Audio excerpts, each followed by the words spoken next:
Bonjour famille, bonjour peuple de Dieu. Nous allons faire une puissante prière de renoncement aujourd'hui. Je disais que nous allons faire une puissante prière de renoncement parce que la foi, c'est comme un grain de sénévé. C'est comme un grain de sénévé qu'on plante dans le sol, il pousse, il devient un jeune plant, un arbrisseau, un arbre et un grand arbre sur lequel viennent se poser les oiseaux du ciel. Et donc, quand cet arbre est devenu très grand, il est difficilement indéracinable.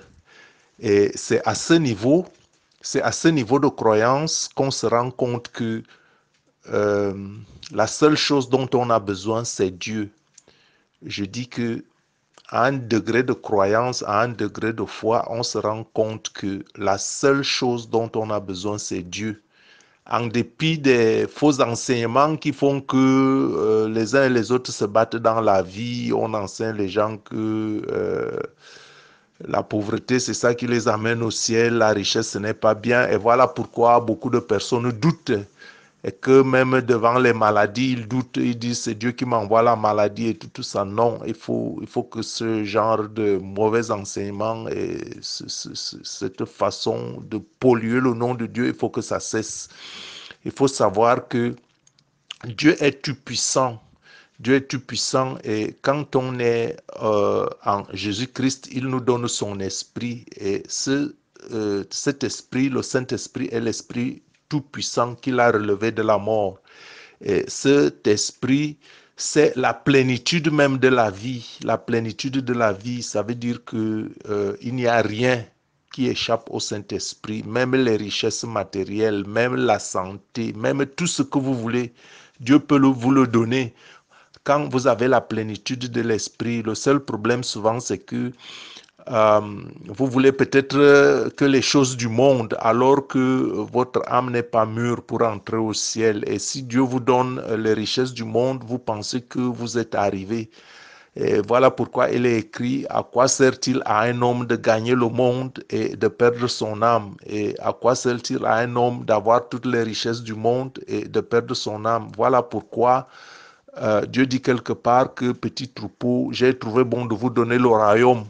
J'ai trouvé bon de vous donner le royaume. C'est pas parce que les richesses de la terre sont une mauvaise chose, mais juste que les richesses de la terre, quand on n'est pas spirituellement mûr, ça peut être un objet d'achoppement, ça peut faire que nous pensions que nous sommes arrivés parce qu'on a les moyens matériels alors que notre âme est loin d'être sauvée. Donc, la vie est une grâce et Dieu fait grâce à qui il veut, il enrichit qui il veut et beaucoup plus. Ceux qui ont donc la maturité spirituelle peuvent aussi recevoir la maturité de l'esprit, encore qu'il faut le vouloir parce que Dieu ne peut pas vous donner certaines choses si vous n'aspirez pas à ces choses. Par exemple, si quelqu'un est mûr spirituellement et qu'il pense que la richesse est une mauvaise chose, naturellement, il aura la plénitude de l'esprit, mais il n'aura pas de richesse matérielle parce qu'il n'est pas prêt à recevoir cette richesse. Donc, déjà, quand vous voulez quelque chose de Dieu, il faut déjà que votre esprit soit disposé dans la paix du cœur. Je répète que votre esprit soit disposé dans la paix du cœur parce qu'il y a certaines choses qui font que même si votre esprit, même si vous en aspirez, que vous n'avez plus la paix du cœur. Donc Dieu ne peut donner des choses aux gens que les choses qui nous apportent la paix du cœur et même la richesse peut nous apporter du trouble. La richesse peut nous enlever le sommeil. Hein, vous voyez. Donc voilà pourquoi j'ai pensé que euh, une prière de renoncement nous ferait du bien, une prière de renoncement que nous allons prononcer tout ensemble parce que Jésus notre Maître nous enseigne en Jean au chapitre 6 verset 63 que la chair ne sert de rien. La chair ne sert de rien, mais que c'est l'esprit qui vivifie. C'est l'esprit qui vivifie. Et il ajoute que sa parole est esprit et vie.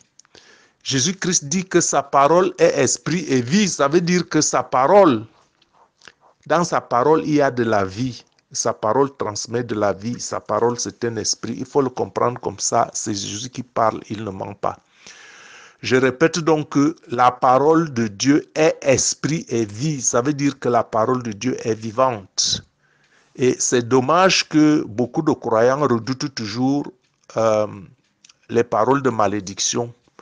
Hein, parce que si la parole de malédiction vous atteint aussi, c'est que quelque part, elle a une certaine efficacité. C'est quelque part, elle est aussi vivante. Même si elle est vivante dans le mauvais sens qu'elle nous maudit, qu'elle nous maudisse. Donc, c'est dommage donc, que le croyant redoute les paroles de malédiction, mais doute de ses propres prières. Parce que nos propres prières, ce sont nos propres paroles. Je dis que le malheur de beaucoup de croyants est qu'ils redoutent les paroles de malédiction et doutent de leurs prières. Ils redoutent les paroles de malédiction et doutent de leurs prières. Or, le doute s'oppose à la foi. Et voilà pourquoi, sans la foi, il est impossible de plaire à Dieu. Je disais que le doute s'oppose à la foi. Et sans la foi, il est impossible de plaire à Dieu. Donc, quand on doute de ses propres prières, je ne sais pas si on peut aussi s'attendre que la prière soit exaucée. Parce que beaucoup prient et vous voyez leur attitude après la prière. Vous savez qu'il a juste dit des mots et qu'il n'est même pas convaincu que c'est pourquoi on a prié que cela arrive. Donc, sans la foi, il est impossible de plaire à Dieu. Donc, mes frères, mes sœurs, ayons foi en nos propres prières. Quand on prie, il faut que notre attitude accompagne donc la prière que nous avons faite, parce que vous ne pouvez pas faire une prière et tout de suite après, votre langage, votre façon de se comporter démontre que vous n'êtes pas sûr si cette prière sera exaucée. Donc, j'insiste sur le fait que nous devons avoir foi en nos propres paroles. Faisons attention à ce que nous disons après avoir prié. Il ne faut pas douter. Je dis cela parce que une sœur que j'aime très bien, j'ai prié pour elle et puis elle revient vers moi, elle dit bon ok, j'espère que ça va rester comme ça, comme on a prié, que telle chose ne va pas se reproduire, que machin. Ça veut dire que elle doute. Ce n'est même pas qu'elle doute de moi, mais elle doute déjà la prière parce que ce n'est pas ma prière. Parce que quand on prie pour quelqu'un, on prie qui? On prie Jésus-Christ et c'est Jésus-Christ qui exauce les prières et qui dit que si là où 2 ou 3 se réunissent et qui prient en mon nom, je les exaucerai. Et donc quand Jésus-Christ dit qu'on prie en son nom, il exaucera. Il faut donc être convaincu que cette prière sera exaucée et que la chose pour laquelle on a prié arrive. Et si vous revenez après avoir prié, que vous dites que bon, j'espère que ça va rester comme ça ou quelque chose comme ça démontre que quelque part, vous avez dit une prière ou bien on a prié pour vous et que cela n'a pas tenu. Je dis que cela vient d'une sœur que j'aime bien et je prie bien pour elle, mais je souhaite que nous tous ensemble, nous bannissions ce genre d'attitude. Ce n'est pas pour critiquer, mais c'est pour que notre foi soit renforcée. Pourquoi je dis cela? Parce que même les Écritures nous enseignent que ce que nous redoutons a aussi, ce que nous redoutons a un impact sur nous. Hein? Job, au chapitre 3, 25, dit « Ce que je crains, c'est ce qui m'arrive. Ce que je crains, c'est ce qui m'arrive. Ce que je redoute, c'est ce qui m'atteint. » Donc, vous savez que quand vous redoutez des choses, quand vous craignez des choses, ces choses ont un impact sur vous parce que c'est votre propre mental, c'est dans votre mental, c'est dans votre pensée que vous attirez ces choses que vous craignez puisque elles se corporisent. Hein? Votre pensée, vous êtes votre pensée et votre pensée corporise ce que vous croyez. Hein, ce à quoi vous faites foi. Et quand vous faites foi que telle chose, je crains qu'elle m'arrive, elle finit par vous arriver. C'est ce que disent les Écritures. Et voilà pourquoi, quand on prie aussi, il faut se corporiser avec sa prière et croire que ce que j'ai dit, Jésus-Christ, il a promis telle chose. Cela va arriver. Et quand on commence à douter, ça veut dire que quelque part, on n'a pas cru dès le début. Donc, Job ajoute, au chapitre 3, Job ajoute Je n'ai ni tranquillité, ni paix, ni repos, et le trouble s'est emparé de moi. Et voilà pourquoi, parce que il n'a pas de repos, il n'a pas de tranquillité, il n'a pas de paix, parce qu'il craint que quelque chose lui arrive. Et généralement même, beaucoup craignent les choses qui ne sont jamais arrivées. C'est juste dans leur esprit qu'ils s'imaginent. Il est vrai que Dieu a mis le sentiment de peur. C'est un signal qu'il y a un danger spirituel. Mais pour autant, nous avons un Dieu tout-puissant. Et c'est pourquoi tu vas dire avec moi, la parole est esprit et vie. Et elle agit en moi et sur mon entourage. Dis avec moi, la parole est esprit et vie et elle agit en moi et sur mon entourage. Donc, mon frère, ma sœur, prends le temps et le soin de dire ce que tu veux voir se réaliser dans ta vie et dans la vie de ceux que tu aimes. Et ça aussi, c'est le but, un des buts de la prière. Hein? Comme il est écrit que la mort et la vie sont au pouvoir de la langue. Si les Écritures disent que la mort et la vie sont au pouvoir de la langue, ça veut dire que ce que nous disons, quand nous mettons foi, hein, quand nous croyons à ce que nous disons, nous pouvons hein, maudire, c'est la malédiction, c'est la mort. Tout comme nous pouvons aussi bénir, c'est la vie. Hein, donc la vie et la mort sont au pouvoir de la langue. Donc méfions-nous toujours de ce que nous disons et comprenons que la parole est esprit et vie comme nous l'enseigne Jésus. Ce n'est pas seulement sa parole à lui parce que nous sommes faits à l'image de Dieu et que ceux qui ont donc l'esprit de Dieu, que la parole a donc un certain pouvoir, la parole a un certain impact. Et voilà le sens de la prière. Quand nous prions, il y a d'abord cet impact, en plus même de l'exaucement, tel que c'est Dieu qui décide que tel ou tel événement arrive, telle ou telle chose. Donc, nos prières et nos paroles portent, puisque la vie et la mort, comme disent les Écritures, sont au pouvoir de la langue. Et les Écritures continuent de dire que c'est du fruit de sa bouche que l'homme rassasie son corps. Donc, ce que nous disons rassasie notre corps. C'est une allégorie, mais il faut comprendre ça dans un sens profond, que c'est du fruit de sa bouche que l'homme rassasie son corps. C'est-à-dire que ce que nous pensons et ce que nous disons agit sur nous, agit aussi sur les autres. Hein? Et c'est pourquoi les Écritures continuent en disant, c'est du produit de ses lèvres qu'il se rassasie. C'est du produit de ses lèvres qu'il se rassasie. Ça veut dire que notre parole et notre pensée agissent sur nous-mêmes. Et donc, si on a peur, si on pense négatif, ces choses-là finissent par nous arriver. Et si on prie, et si on a vraiment la vraie foi, sans douter, vous voyez, tout comme quand on a peur, on est convaincu que telle chose va m'arriver. Il faut aussi être convaincu que quand j'ai prié, telle chose va arriver et vous verrez ces choses s'accomplir. Dis donc avec moi maintenant, dis avec moi, j'ai la tranquillité, j'ai la paix, je trouve le repos en Jésus-Christ. Je décharge sur lui toutes mes peines et mes préoccupations et j'entreprends sans souci tout ce qui est à mon possible.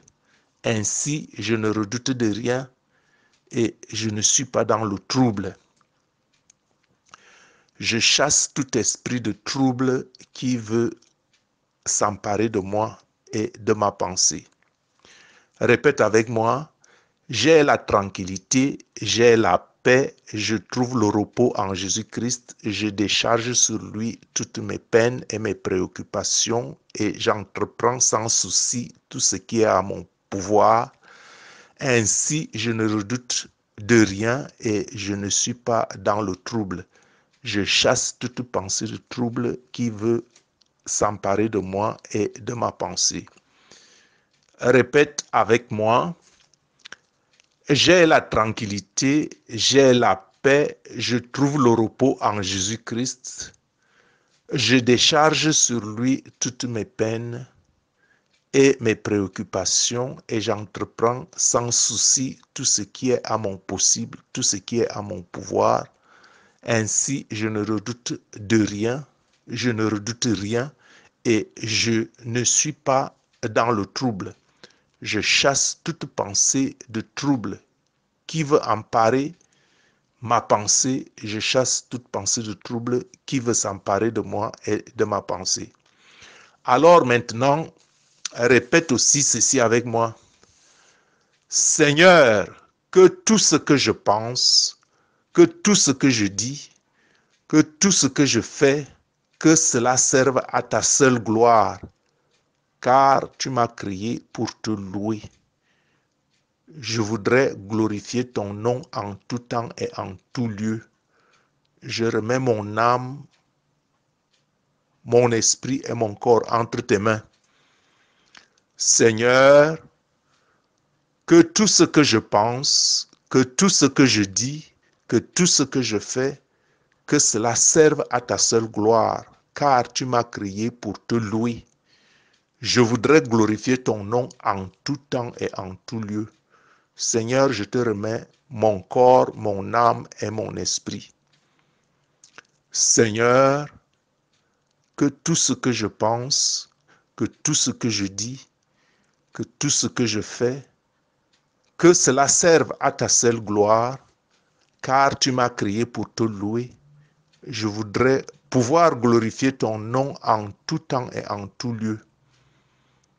Je te donne mon corps, mon esprit, ma vie et tout ce qui m'appartient.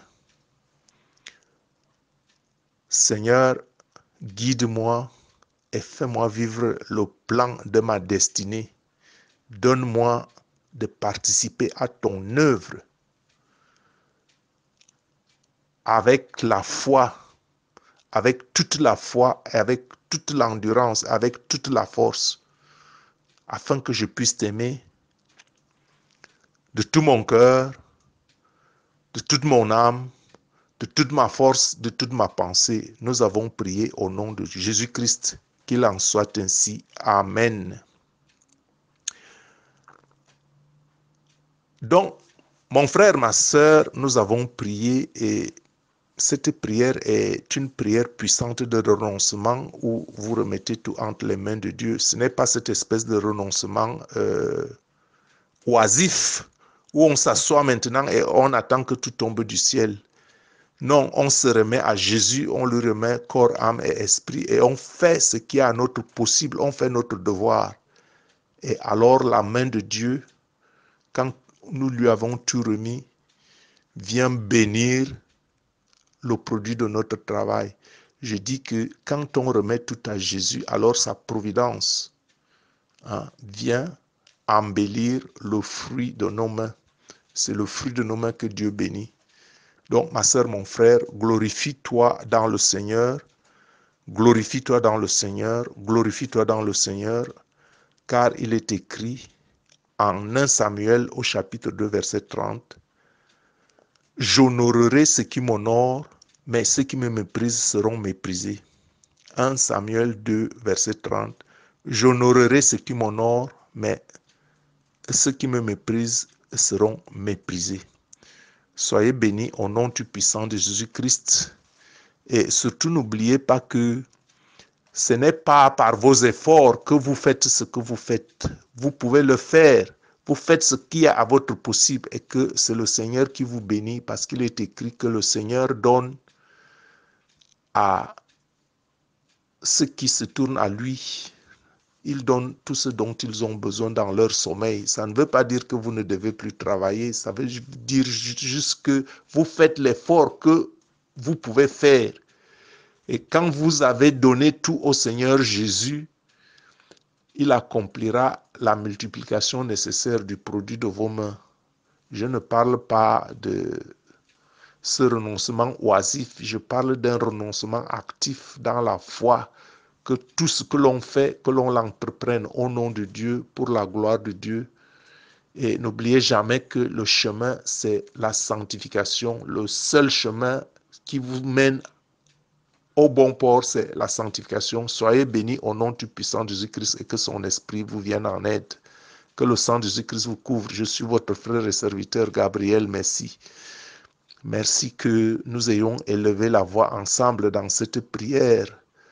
Que le Seigneur tienne compte de cette prière et qu'il recueille nos doléances entre ses mains et que son œil ne quitte plus jamais notre vie. Gloire à Jésus-Christ, gloire au sacrifice à la croix, gloire au sang versé qui nous purifie et qui nous rend saints, non pas parce que nous sommes sans péché, mais parce que c'est ce sang qui nous justifie devant Dieu. Voilà pourquoi nous pouvons nous réjouir d'être désormais, d'appartenir à la famille de la lumière et que les ténèbres n'auront plus jamais de dessus sur nous. Dans la foi, au nom tout puissant de Jésus-Christ. Amen.